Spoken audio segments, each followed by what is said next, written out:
A few words about bullets and bullshit. Okay.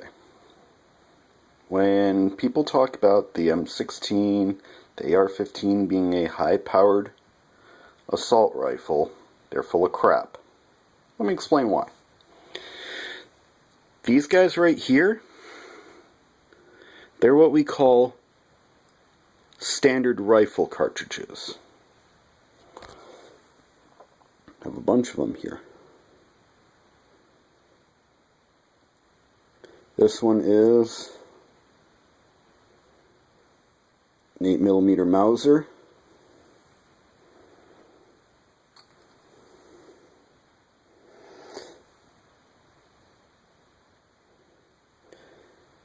Yeah, well, no wait, this one's the 8mm Mauser. The other one was a British 303. This one is, I believe, 30-06. These are the bullets of World War II.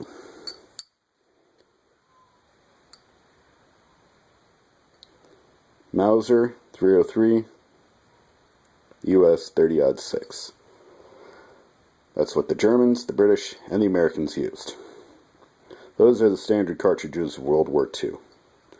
Notice that when I put them, shelf them on my pinky like this, how far up my hand they go.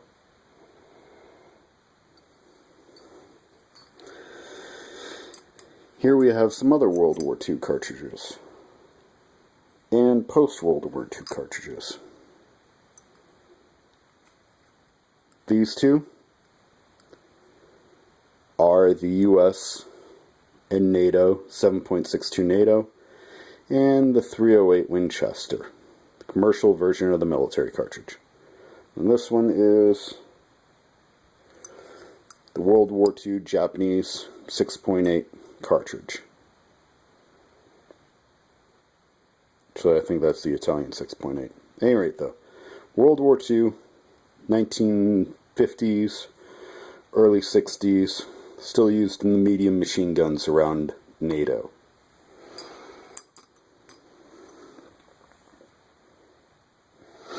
Now,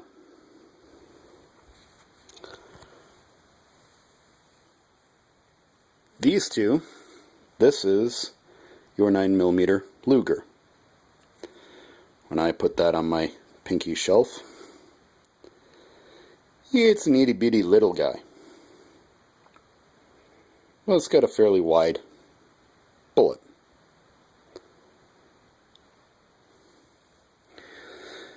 This is the much feared and talked about 45 ACP. That's a bigger guy, has an even bigger bullet. Wider, heavier. And like all military rounds, these are full metal jackets. Which means they don't expand nearly as much when they hit the target. So everybody who goes on about how 9mm can do the same as a 45, guess what?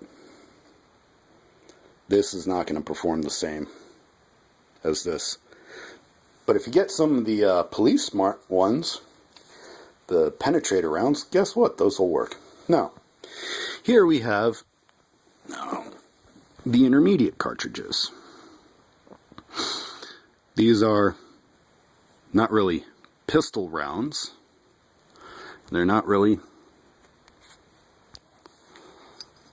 a full rifle round. No, they're somewhere in between. So, they're called intermediate cartridges. We have the 30 caliber carbine.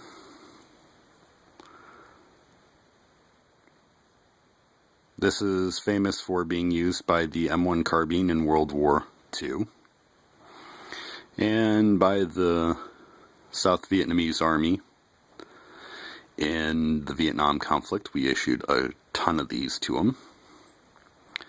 This is the 7.62 Soviet, 7.62 by 3.9.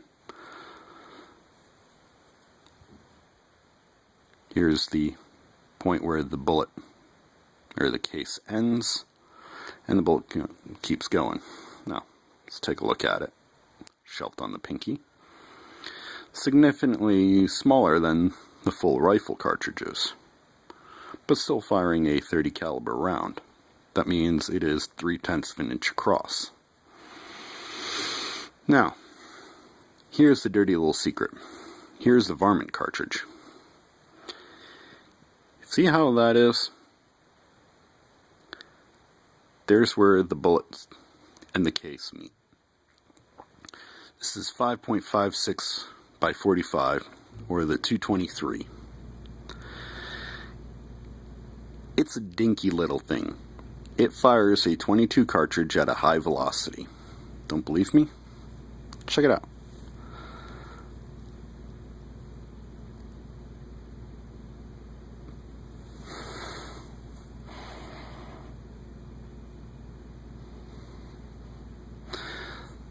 That little guy is the bullet it fires. Yeah, it goes fast, but it's not exactly what we call high power. It maintains accuracy in a flat trajectory, but the wind can blow it out of the way after a certain distance, or strong enough wind. Much more so than, say, this guy. And to put things in perspective, World War II, the early days of Vietnam,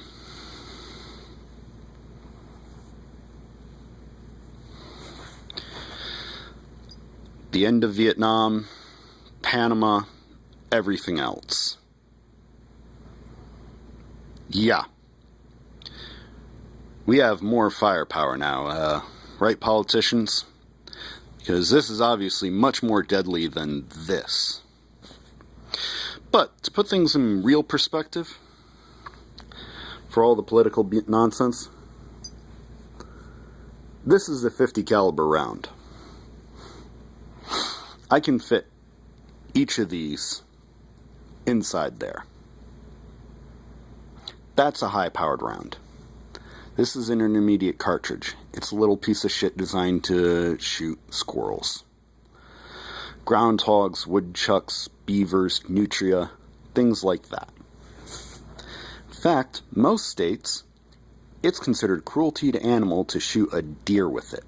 A deer which is the same size as a human, as far as the size class goes.